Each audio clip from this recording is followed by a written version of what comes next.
Oke, saya mulai untuk conference-nya.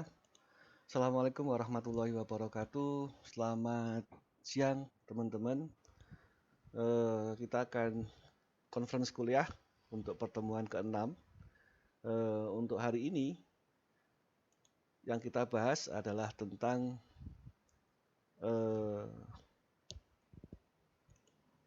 bentar ya, penajaman dan klasifikasi citra. Bentar, ini untuk saya share dulu untuk slide-nya. Oh iya, untuk informasi dulu teman-teman, bahwa slide ini belum bisa saya upload di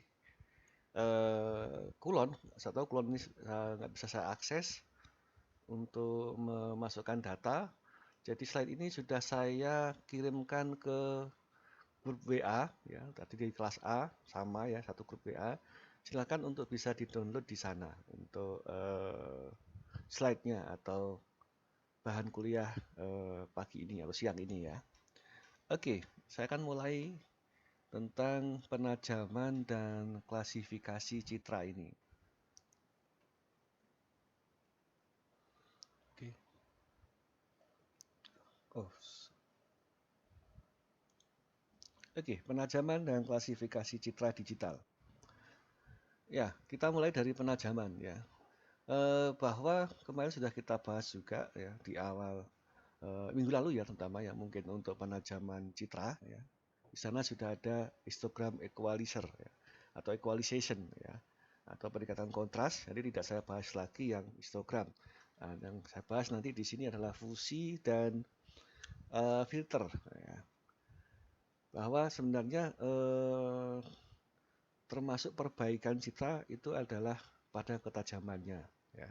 Ketajaman ini untuk apa ya? Untuk kita bisa menganalisa ya, dengan visual ya, terutama pada objek-objek yang ada di citra tersebut ya, untuk dilakukan proses berikutnya. Terus berikutnya nanti apa ya? Di sini yang saya berikan adalah tentang klasifikasinya. Jadi ada hubungannya gitu ya. Nah, dengan penajaman ini tentunya kita akan lebih mudah untuk memisahkan objek ya, dengan perbedaan yang halus ya, perbedaan yang halus. Contoh mungkin vegetasi dengan vegetasi ya. Vegetasi yang rapat dengan yang tidak rapat dan seterusnya itu. Nah, perlu kita lakukan penajaman untuk melakukan itu. Dan juga tentu ada penajaman yang memang digunakan untuk menonjolkan salah satu objek, salah satu apa ya, penampakan ya. Kenampakan, bukan penampakan ya, kenampakan alam ya. Itu nanti dengan filter. Oke, yang pertama adalah fusi. Fusi di sini adalah sebuah metode yang digunakan untuk melakukan penajaman dari citra ya, dengan metode penggabungan dua data yang berbeda. Ya. Data apa itu? Yaitu data citra pankromatik dan citra multispektral.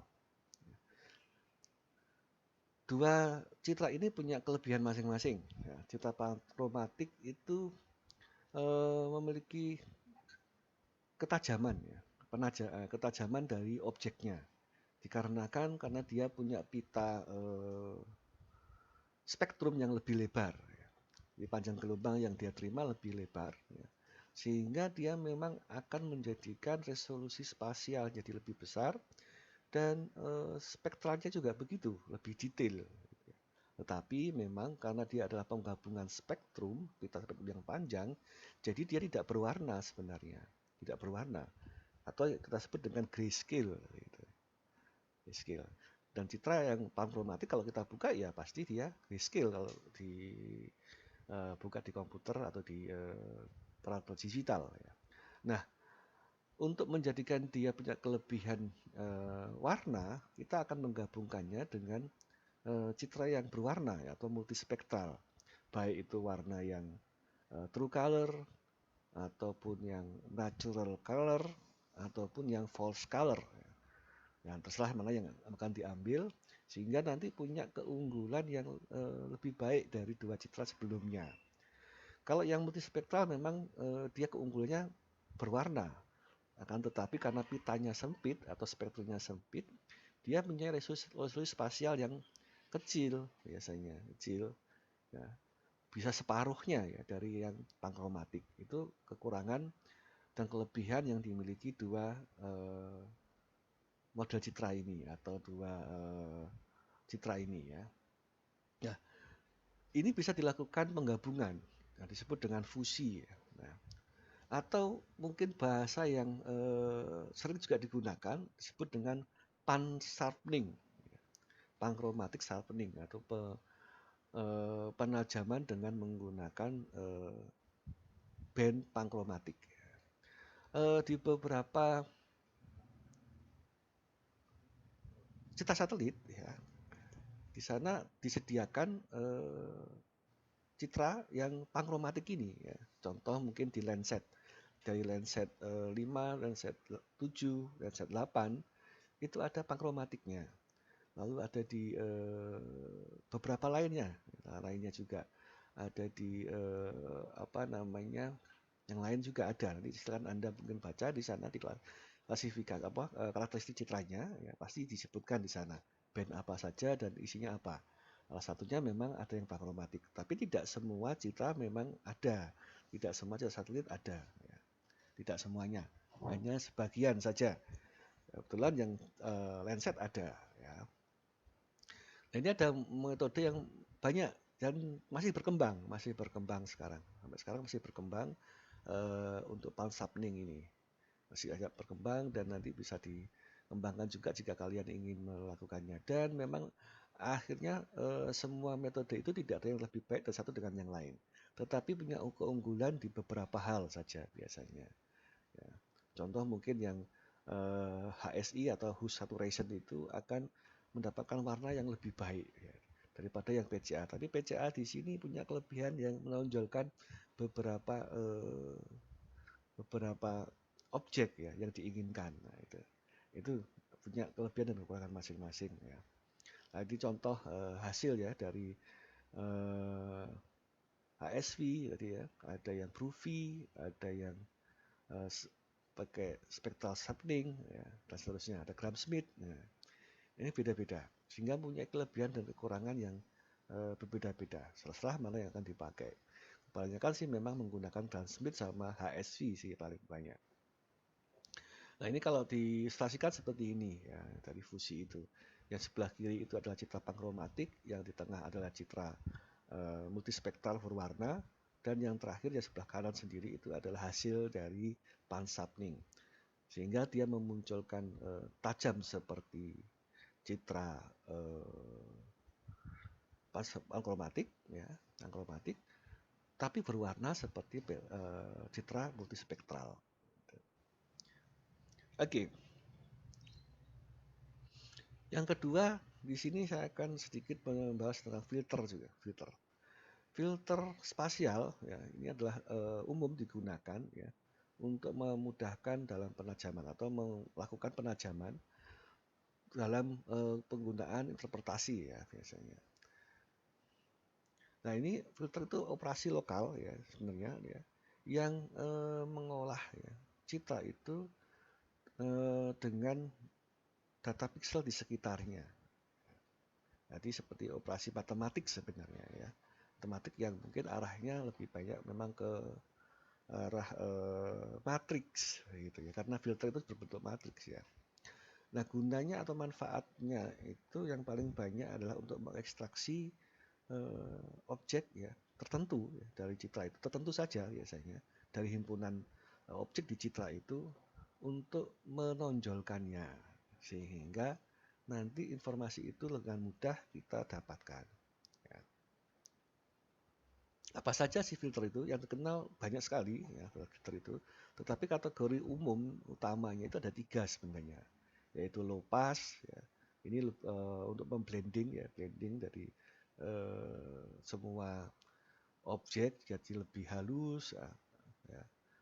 Perbedaan satu dengan yang lain halus gitu sehingga nanti kita mendapatkan sebuah citra yang bagus untuk dipandang mata dan sebagainya itu ya. Ya. atau smooth gitu ya. Biasanya ini juga jika ada citra satu dengan yang lain yang mau bisa digunakan juga untuk melakukan mozaik dengan satu citra dengan citra yang lain. Itu bisa kita lopas sehingga dua-duanya punya harga yang mirip gitu ya. Sehingga bisa kita tempel-tempel. Itu bisa digunakan juga. Kalau high pass ini kebalikan dari low pass, dia akan membuat batasan ya, atau kenampakan antar objek itu terlihat lebih tajam ya. Tajam tapi kasar gitu ya, bukan halus tapi kasar gitu ya. Nah, di sini contohnya digunakan untuk seperti ekstraksi data jalan ya, patahan ya, lingkungan air ya, tanah dan seterusnya. Itu bisa digunakan untuk yang high pass ini. Lalu yang terakhir adalah edge detection. Edge detection ini digunakan untuk menonjolkan dari batasan-batasan atau pinggiran-pinggiran ya, pinggir-pinggir dari objek. Ya, contoh mungkin batas lahan, terus ada petak-petak sawah yang ingin kita lakukan deteksi ya. Contoh kita akan digit ya, gitu ya. Wilayah-wilayah persawahan, batas-batasnya ya kita bisa menggunakan edge detection ini untuk menonjolkan batasan-batasan antar objek itu. Gitu ya. Dan ekstraksi yang lain, contoh mungkin seperti jalan ya, dan seterusnya. Oke, dan biasanya filter ini standarnya itu sudah ada di semua aplikasi remote sensing. Di sana Anda bisa masuk ke filter, gitu ya. Anda bisa pilih yang mana. Gitu. Sudah diberikan template-nya biasanya. Low pass, high pass, ya, edge detection dan seterusnya ini. Ya. Oke. Dan ini juga mungkin kalau jika Anda mempelajari tentang kenampakan alam geologis ya, itu filter ini sangat berguna gitu ya, Jadi catahan ya untuk mendeteksi kelurusan ya, mendeteksi tentang bentuk bentang alam ya. Filter ini sangat berguna untuk dimanfaatkan. Oke, dua hal tadi yang menjadi tambahan untuk penajaman selain histogram equalization yang sudah kita bahas sebelumnya. Nah, terusannya ya, dari kita sudah tajam, sudah baik, gitu ya, sudah dikoreksi, ya, kemarin sudah direstorasi. Nah, yang selanjutnya adalah melakukan proses selanjutnya dari citra itu. Apa itu? Ya, kebiasaannya citra itu dijadikan sumber untuk pengenalan objek, sumber data untuk pengenalan objek. Ini paling banyak digunakan untuk itu. Nah, metode yang digunakan disebut dengan klasifikasi. Contoh klasifikasi tutupan lahan ya. Ini yang paling banyak penggunaan dari citra-citra ya. Terutama mungkin citra menengah ya sampai besar juga paling banyak penggunaannya sebagai sumber data untuk pengenalan atau klasifikasi dari tutupan lahan. Nah, di sini kita akan bahas yang spectral base. Artinya berbasis spektral ya. Karena nanti ada yang berbasis objek, ya. Objek bentuk dan pola objek. Nanti akan diteruskan oleh Pak Yudo untuk yang basis objek itu ya di kuliah part berikutnya atau setelah UTS nanti Pak Yudo akan mengarahkan ke objek base. Ya. Nah sekarang yang di sini spectral base. Spectral base tentu dia berdasarkan spektral ya. Kalau objek base ya berdasarkan spasialnya, resolusi spasial tentunya, karena semakin jelas objeknya akan semakin mudah untuk dilakukan klasifikasi. Kalau yang spectral base ya harus memiliki pola spektral yang baik, hubungan spektral yang statistik spektral yang baik, korelasi atau kovarian yang baik tentunya. Makanya tadi ada hubungannya yang kemarin ada statistik, ya, ada perbaikan citra dan sekarang ke tutupan lahan atau klasifikasi tutupan lahan spectral base-nya. Nah, klasifikasi dari multispektral ini ya untuk mengekstrak informasi yang dikumpulkan dari berbagai spektrum elektromagnetik. Jadi ada spektrum yang banyak itu bisa digunakan untuk melakukan pengenalan objek. Ya. Dalam klasifikasi citra multispektral atau spectral based itu kita kenal ada dua, yaitu unsupervised dan supervised. Ya. Unsupervised kita bahas lebih dulu. Apa sih atau supervised itu? Unsupervised ini kalau kita terjemahkan dalam bahasa Indonesia itu adalah tak terbimbing atau tak terselia. Itu bahasa Indonesianya yang benar ya. Yang baku memang tak terselia sih sebenarnya kalau bahasa bakunya.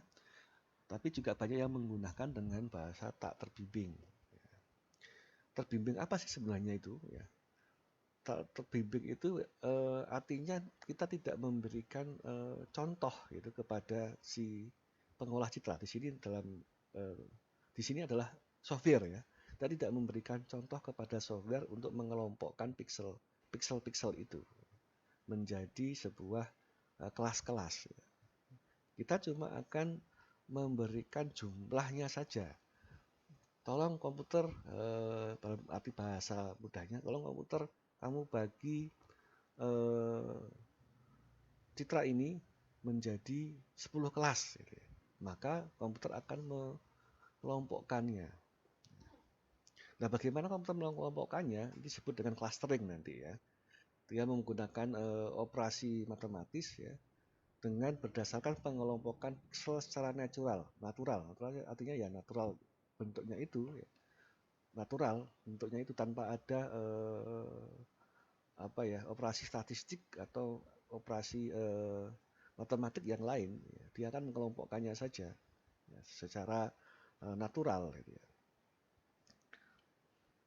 Nah, pengelompokan itu disebut dengan clustering di sini ya. Ya, maka komputer itu akan berjalan atau melakukan hal ini. Yaitu pertama dia akan mengplotkan pixel-pixel itu ya, atau nilai-nilai pixel. Dalam hal ini adalah brightness value ya, atau BV atau DN digital number ya, dari citra itu. Ya. Ini deskripsi seperti ini. Contoh dia akan memplottingkan dengan membandingkan dengan dua band, yaitu band 1 dan band 2 contohnya. Ya, memang kalau menggunakan metode clustering ya lebih dari satu band ya, dua band biasanya digunakan untuk membandingkan memplottingkan korelasi dua band ini sehingga nanti dia dapat mengkelompokkannya atau mengklasternya. Nah, jika diplotkan ternyata band 1 dan band 2 itu menampakkan nilai BV seperti ini. Nah, di sini dapat kita lihat bahwa di sana pixel-pixel itu mengelompok ya, mengelompok dalam beberapa tempat gitu ya. Contoh ini kan mengelompok ini juga mengelompok, Nah, maka dia akan mengelompokkan, mengklaster kelompok-kelompok itu menjadi kelas ya. Sesuai dengan jumlah kelas yang kita inginkan. Kita masukkan 3 ya, maka 3 akan dibuat oleh si komputer. Kalau dia 5 ya pasti akan jadi 5. 10 ya 10 begitu seterusnya. Itu saja yang dilakukan oleh komputer. Ini contoh juga lagi, ini perbandingan dari band 1 dan band 2 dan ini menjadi sebuah pengelompokan dengan diberi warna, ini kelompok 1 atau cluster 1 atau kelas 1, di kelas 2, kelas ketiga, kelas keempat. Ada 4 kelompok atau 4 kelas di sini. Disebut dengan feature space di sini. Kelompok ruang atau fitur dari ruang. Nah, clustering itu tentu kita tidak bisa juga sembarangan memberikan jumlah kelas jika ingin mendapatkan hasil yang bagus yang mendekati kelas di lapangan ya. Walaupun sebenarnya kalau unsupervised tidak terlalu populer ya, tapi kalau memang bisa digunakan ya Anda harus memperhatikan parameter ini, jumlah klasternya ya. Jumlah klasternya ya kita lihat di citra secara visual. Setelah kita pelajari secara visual menggunakan multispektral, kita gunakan true color, kita gunakan false color ya. Di sana kelihatannya itu bisa dibagi menjadi berapa kelas sih gitu ya. Nah itu sudah tentukan juga ya, tidak sembarangan juga, pokoknya 2 saja lah. Nah itu harus ada. Anda ini kan apalagi kalau di wilayah urban atau wilayah perkotaan pasti lebih lebih heterogen ya. Jumlah klasternya tentu akan lebih banyak. Ukuran klaster, kalau ukuran klaster ini dilakukan oleh si komputer ya, dan jarak antar klaster juga dilakukan oleh komputer. Yang kita lakukan adalah ini, yaitu usernya, yaitu membuat atau memberikan jumlah klaster yang kita inginkan. Maka nanti si komputer akan melakukan perhitungan-perhitungan atau algoritma-algoritma untuk menentukan ukuran klaster dan jarak antar klasternya. Hingga nanti dia akan mengelompokkannya menjadi kelas-kelas. Ya. Kelas-kelas. Ya. Ini contoh ilustrasi dari clustering ini ya. Ini contoh jarak clustering ini jaraknya R15 itu.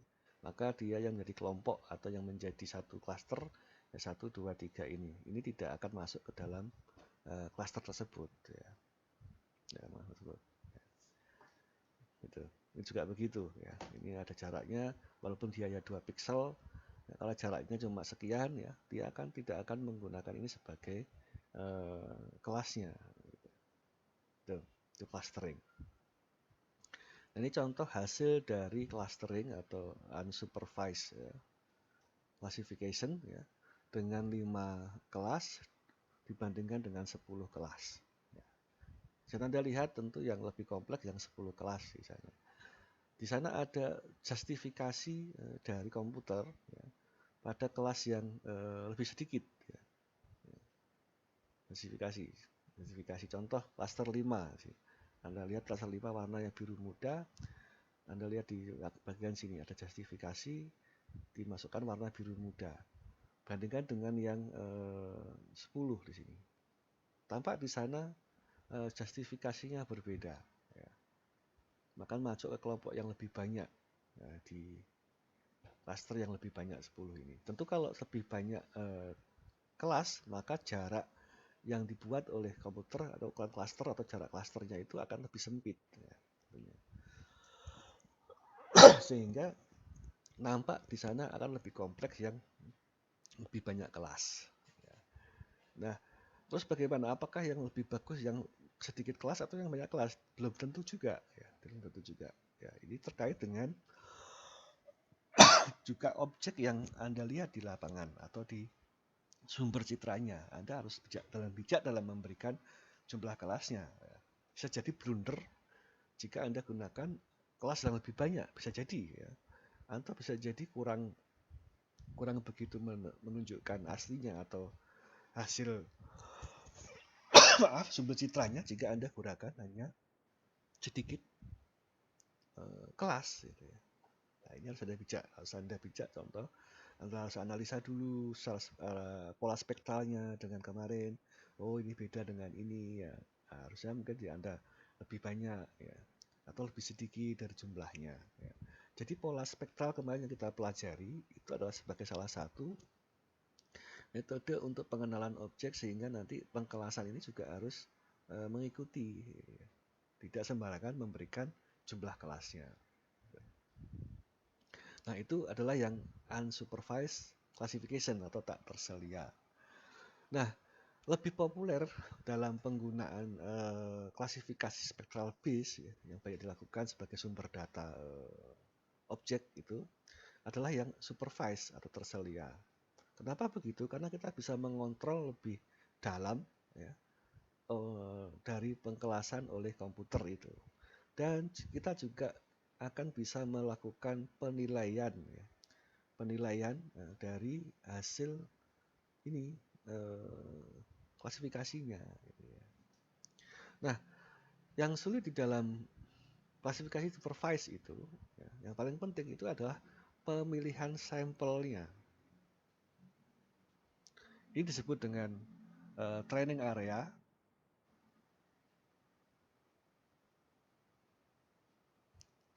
atau disebut juga dengan ROI. Anda sudah juga melakukannya kemarin, ROI itu. ROI itu singkatan di region ya, region of interest. Ya, itu merujuk pada training area ya. Merujuk yang sama ya. Jadi bahasanya aja yang berbeda karena ada beberapa software remote sensing yang menggunakan istilah training area, ada juga yang menggunakan istilah ROI atau region of interest ya. Jangan sampai bingung, itu adalah hal yang sama. Ya. Karena Anda akan memilih sampel sebagai apa ya, contoh kelas gitu ya. Anda perlu belajar tentang pengetahuan objeknya ya. Anda perlu tahu tentang objek. Perlu. Lebih baik kalau Anda memang pernah tahu wilayah situ, lebih baik lagi. Lebih baik lagi kalau Anda memang sekalian melakukan ground checking ke lapangan, lebih bagus lagi. Betulkah itu vegetasi? Betulkah itu air? Betulkah itu tanah kosong? Dan sebagainya. Ya. Nah, pengetahuan tentang objek ini. Atau mungkin karena Anda orang Semarang, Anda paham untuk melakukan klasifikasi terselia ini. Karena Anda sehari-hari di Semarang, Anda tahu, oh itu adalah apa, oh itu adalah simpang 5, di situ hanya rumput, bukanlah vegetasi yang besar. Ya. Nah, tapi secara visual juga memang bisa kita lihat ya. Tapi nanti kalau ada beberapa objek yang mungkin kita ragu ya, mau nggak mau kita harus tahu ke lapangan. Nah, di sini tidak menggunakan clustering nanti untuk si supervising. Ini menggunakan karakteristik spektral ya, dari sampel terpilih ini. Di sampel terpilih ini, arti sampel digunakan untuk mengklasifikasi populasi. Di populasi itu adalah citra utuhnya, sampel adalah citra yang kita kotai, kita berikan ROI itu. Nah, maka komputer akan mencari objek dari populasi ini yang mirip atau yang sama atau mirip, sama dulu ya, sama atau mirip dari sampelnya, mirip sama atau mirip ke sampelnya. Gitu ya. Dari apa? Ya dari apa ya?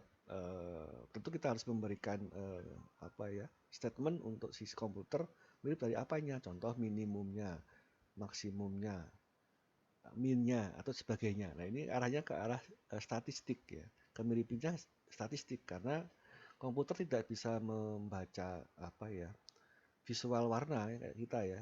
Komputer adalah alat perhitungan, maka dia membutuhkan algoritma perhitungan matematis untuk melakukan prosesnya. Nah, proses apa matematisnya itu ya statistik ini.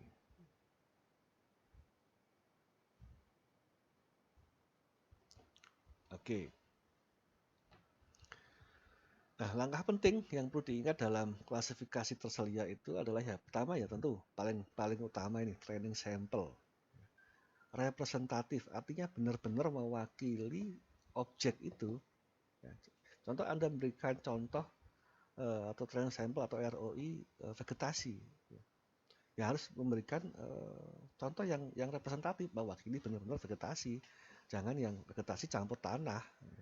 Jangan vegetasi campur air gitu ya. Dan seterusnya gitu ya. Atau yang lain juga gitu ya. Nah, yang kedua adalah karakter dari statistik dari training sample. Nah, ini juga harus Anda apa ya? Harus Anda ini kan siapkan ya. Makanya kemarin ada belajar untuk melakukan pola spektral ya. Ya, belajar pola spektral itu ya. Karakteristiknya harus betul, harus benar, harus sesuai gitu ya. Jadi tidak hanya secara visual, tetapi secara statistik itu memenuhi atau representatif ya untuk dilakukan sebagai sampel. Kenapa ya? Karena komputer akan menggunakan ini sebagai dasar hitungannya, ya. Dasar klasifikasinya, bukan visual seperti Anda melihat dengan mata. Gitu ya. Yang ketiga, algoritma. Nah, algoritma ini ada beberapa algoritma yang digunakan untuk melakukan tadi klasifikasi, yaitu mencocokkan populasi terhadap sampel. Ya, ada pemilihan. beberapa software akan memberikan opsi yang lebih banyak ya. Ada juga software yang tidak banyak memberikan opsi atau memberikan opsi yang sedikit ya. Contoh QGIS itu karena tidak terlalu banyak itu, hanya 1-2 saja. Sedangkan kalau yang AirMapper, NV mungkin akan banyak sekali beberapa ya untuk algoritmanya. Nanti kita akan bahas beberapa algoritma yang biasanya digunakan untuk melakukan klasifikasi ini. Nah, tentunya nanti ada jumlahnya, jumlah kelasnya ya, karena sampel yang kita buat juga harus mewakili ya dari objek yang di lapangan itu atau di citra itu ya. Nanti semuanya harus terpilih kalau bisa. Dan yang terakhir, nah ini keunggulan dari Tresolia, kita akan bisa menilai tingkat akurasinya. Tingkat akurasi harus kita bisa nilai gitu ya, secara statistik tentunya. Nah, ini. Sehingga kita hasil klasifikasi kita itu bisa kita pertanggungjawabkan, bisa kita apa ya, kita declare ya bahwa ini teliti, ya, bahwa ini betul-betul mewakili gitu ya. Nah, contohnya apa ya, dengan melakukan evaluasi tingkat akurasinya. Oke, training area atau ROI ya, ini training area atau ROI ya, sudah tahu bahwa Anda akan memberikan contoh yang baik ya terhadap apa namanya objek-objek yang ada di lapangan. Ini contoh, ini agak, ini kan ini ceritanya mungkin agak apa heterogen ya, mungkin vegetasi akan mudah kita ambil ya, atau building mungkin akan mudah kita ambil, water mungkin akan kita ambil. Tapi kalau yang di sini contoh di part ini, nah ini yang sulit ya, sana ada campuran ya. Nah, tentu Anda jangan ambil sampel yang di sini, karena ambil di sini pasti akan terjadi sampel yang tidak heterogen, tidak homogen gitu ya. Karena percampuran. Carilah yang homogen ya. Carilah lokasi ROI atau training area itu yang homogen. Contoh di sini vegetasi. Ya, hanya ambil yang heterogen. Dan jangan sedikit, ada lebih besar, lebih banyak. Banyak pixelnya. Kalau bisa ya lebih dari 100 pixel lah untuk ambilannya ya. Dan kalau memang ada yang hanya kecil-kecil, Anda bisa menambahkan dengan yang lain. Jadi ROI tidak hanya satu ya, bisa jadi 2 atau 3. Contoh vegetasi. Ini vegetasi juga, ini vegetasi. Ini vegetasi. Ya. Contoh begitu ya. Bisa dari satu, ya. Bisa. Dengan rujuk yang sampel yang sama untuk memenuhi keterwakilan ya. Kalau bisa ya memang agak banyak ininya, banyaknya pixel yang menjadi sampel ya. Yang memang paling sulit itu membuat sampel pixel dari terbangun ya. Itu ya memang agak sulit karena dalam terbangun atau build up itu bercampur biasanya, bercampur dengan ada yang gendeng tanah, ada yang pakai gendeng asbes, ada yang pakai gendeng seng, sehingga nanti penampakan warnanya akan berbeda. Nah, nanti pertama mungkin Anda bisa pisahkan building 1, build up 1, build up 2, build up 3 gitu ya.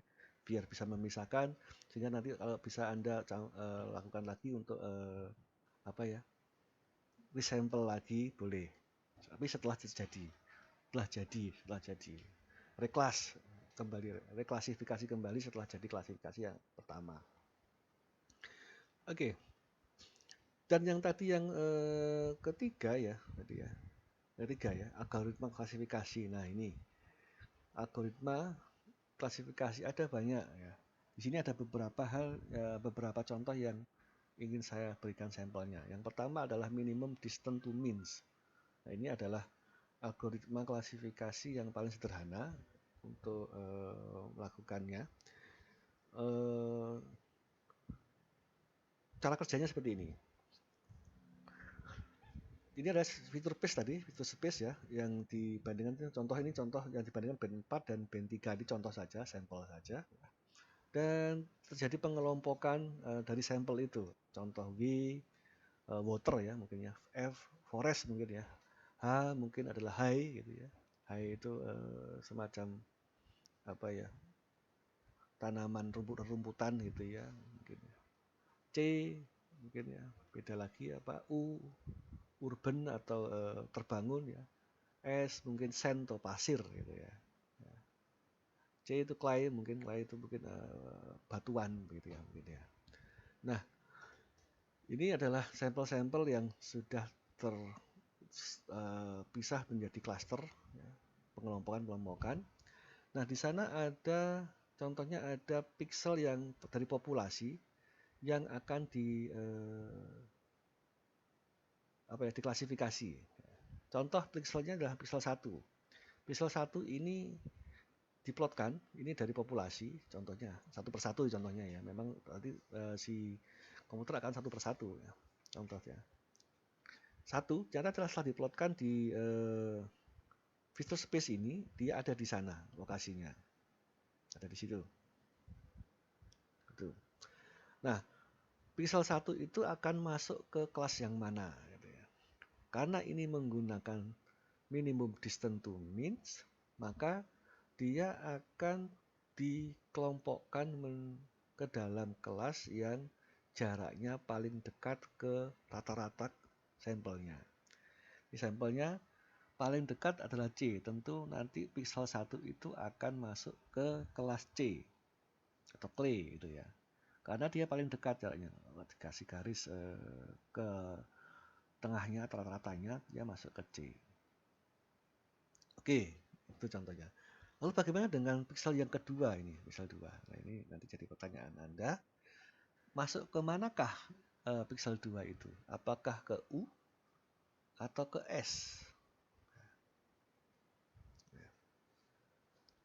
Ke urban atau ke sand?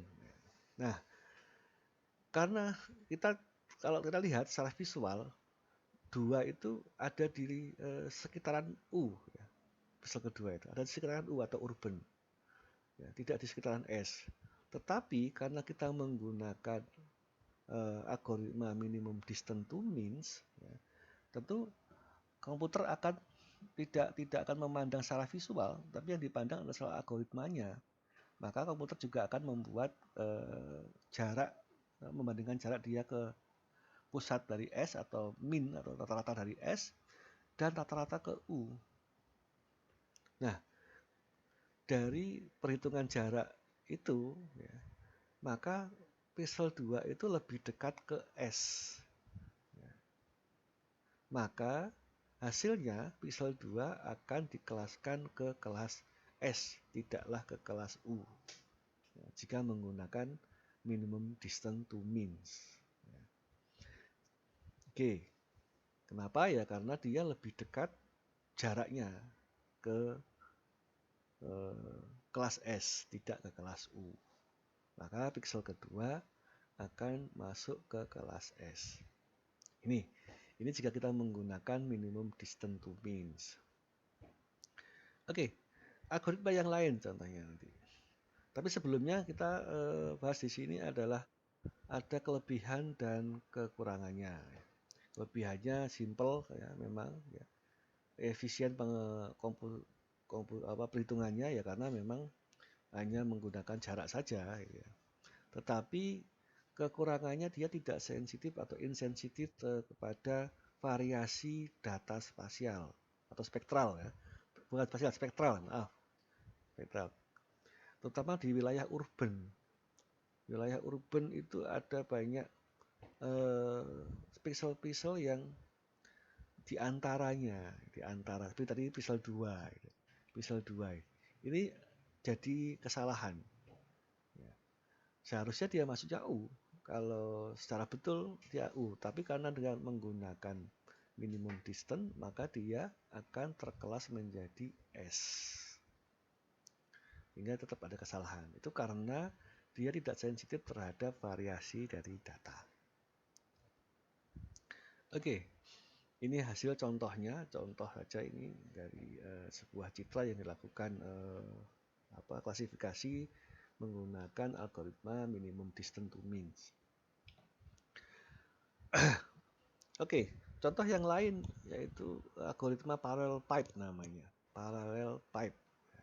Sama sampelnya sama, terus populasi citranya sama, tapi nanti akan terjadi hal yang berbeda. Ini contohnya. Ya sama ya, misalnya sampelnya dari W di sini, F di sini, H di sini, C, S dan U. Nah, parallel pipe itu secara otomatisnya dia akan membuat batas ya, batas dari sampling, sampel itu ya, atau ROI itu batasnya.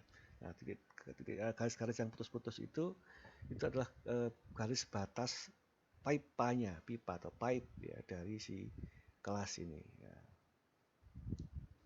Nah, kalau kita lihat kembali ke pixel 2 yang tadi, ya, kalau pada di minimum distance tadi masuk ke kelas S, ternyata di parallel pipe dia masuk ke kelas U. Ya, seharusnya betul ini ya, betul. Tapi contoh lihat yang untuk pixel 1. Pixel 1 salah ya. Ya. Karena dia tadi seharusnya memang masuk ke C seperti yang minimum distance. Ya. Tapi pada parallel pipe dia masuknya ke H. Ya. Jadi ada hal yang berkebalikan ya dari dua model algoritma ini. Ya. Ini contoh saja atau deskripsi saja ya memang. Jadi seperti itu. Nah ini memang tiap algoritma mesti punya kelebihan dan kekurangan masing-masing. Pasti ada yang salah ya. Yang salah dari tiap-tiap algoritma. Bisa jadi berkebalikan seperti ini. Yang tadi minimum distance dia betul, tetapi yang parallel pipe dia salah. Gitu balikannya. Tentu dia juga punya kelebihan dan kekurangan ya. Confusion juga sama, dia ada kebingungan. Kebingungan confusionnya ini terutama pada wilayah yang dia punya korelasi yang baik dan pada wilayah yang ada ini bersinggungan atau overlap. Overlap file pipe-nya. Contoh ini overlap antara forest dan high. Dan di sini H dan C gitu ya. Itu ada overlap ya, overlap.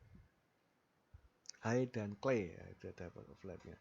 Nah ini menjadikan nanti kalau ada kebingungan atau confusion ya, jika ada pixel-pixel populasi yang ada di wilayah itu. Oke.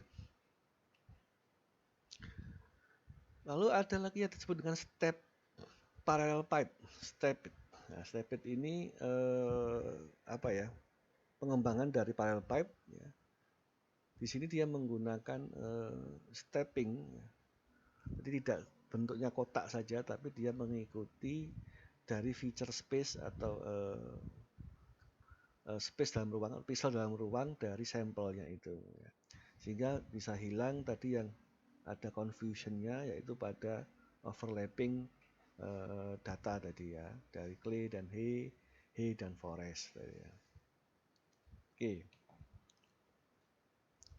Lalu yang selanjutnya ada yang disebut dengan maximum likelihood. Ya. Di sini pure menggunakan statistiknya, yaitu pada varians dan covarian. Ya. Di mana untuk melakukan klasifikasinya, dia menggunakan probability density function, yaitu seperti 3 dimensi yang mengukur kesamaan dari populasi dan sampel itu menurut statistiknya. Statistik terutama pada varian dan kovariannya. Ya. Oke. Nah, ini probability density value-nya. Ini bentuknya ini adalah Gaussian ya, atau seperti diagram normal itu ya, diagram normal atau diagram Gauss ya, Gauss yang membentuk diagram normal begitu ya, sehingga ada mean, ada variance dan sebagainya. Nah, nanti untuk sampel dan populasi akan dilakukan pengelasan itu dengan persamaan dari varian dan kovariannya. Makanya disebut di sini maksimum likelihood. Maksudnya adalah kesamaan maksimal ya, itu bahasa saja. Maksudnya hanyalah dia akan memberikan persamaan dari apa namanya secara fasial statistik, yaitu varian dan kovariannya. Oke. Dan memang ternyata untuk yang metode klasifikasi terselia itu paling banyak memang menggunakan maksimum likelihood, karena dia nanti lebih bisa diandalkan pada wilayah-wilayah yang heterogen. Karena masa sekarang untuk wilayah permukaan bumi lebih banyak heterogen daripada yang homogennya. Homogen mungkin hanya wilayah-wilayah yang laut aja yang homogen ya, atau wilayah hutan yang besar itu baru homogen. Kalau sudah wilayah yang dekat dengan permukiman, dekat dengan kegiatan manusia, pasti dia heterogen ya. Jadi sehingga maksimum likelihood ini lebih populer daripada yang parallel pipe maupun yang tadi apa namanya minimum distance. Oke, ini juga pengembangan saja ini sama ya, probability-nya tadi ya. Karena dia bentuknya adalah maksimum likelihood dengan probability tadi yang maksimum ya. Ini contohnya aja. Titik 1 dia masuk ke C, titik 2 nanti masuk ke U di sini. Ya, dan seperti kontur steped ya, konturnya. Nah, ini lebih baik ya memang hasilnya. Oke. Dan untuk algoritma ini tidaklah terbatas hanya ini saja dan masih berkembang sampai sekarang. Kayak sudah mengembangkannya dan memberikan apa namanya contoh pengembangan dan penambahan dari maksimum likelihood itu biasanya ya menjadi neighborhood, hubungan ke tetanggaan itu ada. Dan sekarang juga sudah masuk ke pengenalan spektral secara machine learning ya, dengan saraf tiruan itu juga ada tapi sudah dikembangkan untuk yang sekarang. Oke. Nah, yang terakhir dari klasifikasi terselia, saya bilang tadi tentu kita bisa melakukan validasi atau melakukan proses penilaian ketelitian ya, atau bisa disebut dengan akurasi assessment ya, dari hasil klasifikasi itu. Nah, pada klasifikasi itu ada dua kesalahan, atau kedua error ya, yang disebut dengan omisi dan komisi. Omisi terjadi karena piksel yang tidak masuk dalam kelas yang sebenarnya. Ya. Jadi contoh piksel itu harusnya masuk ke kelas vegetasi tapi masuk ke kelas lain. Contoh masuknya ke kelas build up, gitu ya. Contoh begitu. Dan komisi dan omisi ini sebenarnya sama, tetapi sudut pandang yang berbeda gitu aja. Kesalahan yang terjadi ketika piksel masuk dalam kelas yang tidak sebenarnya. Contoh, ada ini sebuah piksel masuk vegetasi. Sebenarnya ini bukan milik vegetasi, tapi milik kelas yang lain. Jadi kalau sudut pandangnya saja, kalau omisi itu sudut pandangnya keluar ya. Tapi kalau komisi sudut pandangnya masuk. Itu aja sudut pandangnya itu. Nah, sehingga nanti bisa dibuatlah sebuah matriks dari omisi dan komisi ini. Matriks omisi dan komisi ini disebut dengan confusion matrix. Ya. Confuse ya, bingung ya, memang ya. Karena ada komisi-komisi tadi itu. Masuknya ke mana seharusnya gitu ya. Coba Anda lihat di sini. Contoh kelas permukiman di sana ya. Di situ ada 42 pixel yang masuk ke permukiman. Tapi ada 2 pixel yang masuk ke tambak. Ada 3 pixel yang masuk ke tagalan. Ada 1 pixel yang masuk hutan sekunder. Kalau kita tinjau dari sudut pandang permukimannya, maka dia adalah error omisi ya, di keluar ya, ke kelas lain, ke kelas lain, ke kelas lain. Tapi kalau kita sudut pandang dari apa ya, keluarnya, sudut pandang dalam itu komisi ya berarti ya. Kalau sudut pandang keluarnya, maka di situ ada 2 pixel yang masuk ke tambak, yang seharusnya masuk ke permukiman. Nah, contoh seperti itu. Nah, ini confusion memang. Silakan Anda pahami di sana tentang confusion metric, omisi dan komisi.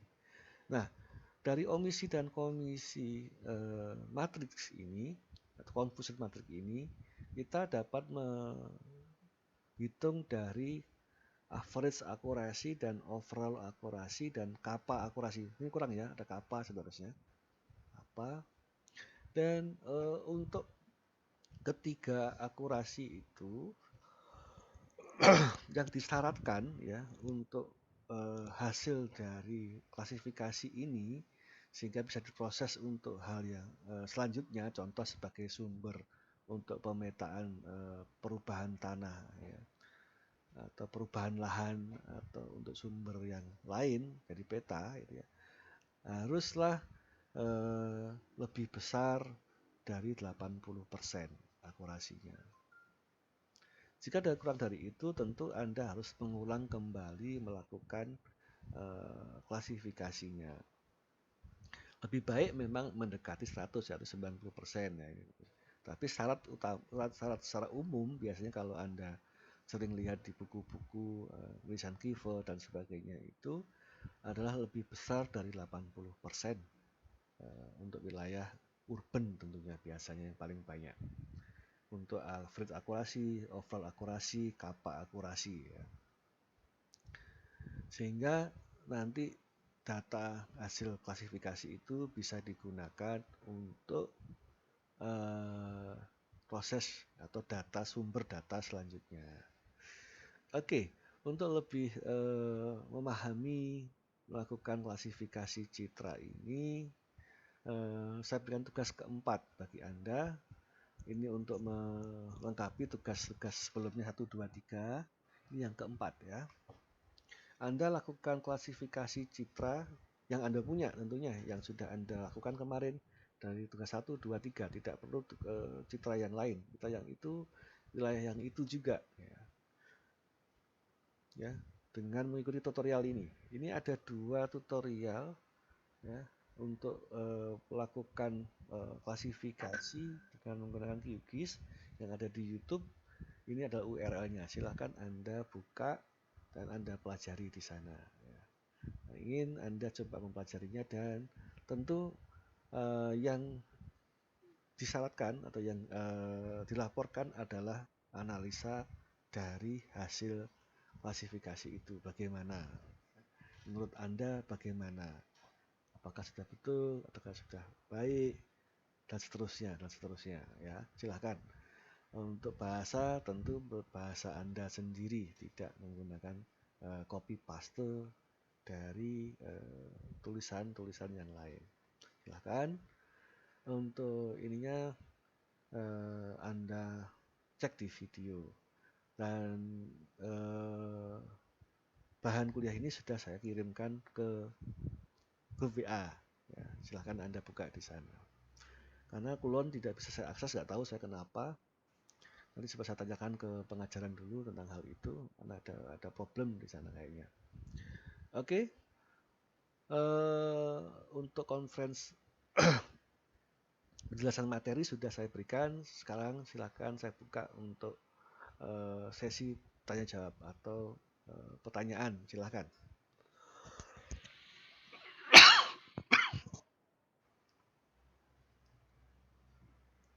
Halo, silakan.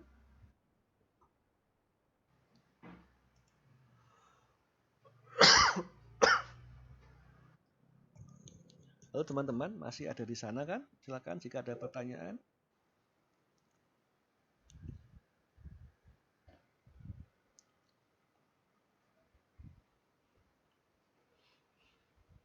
Sepi sekali ini.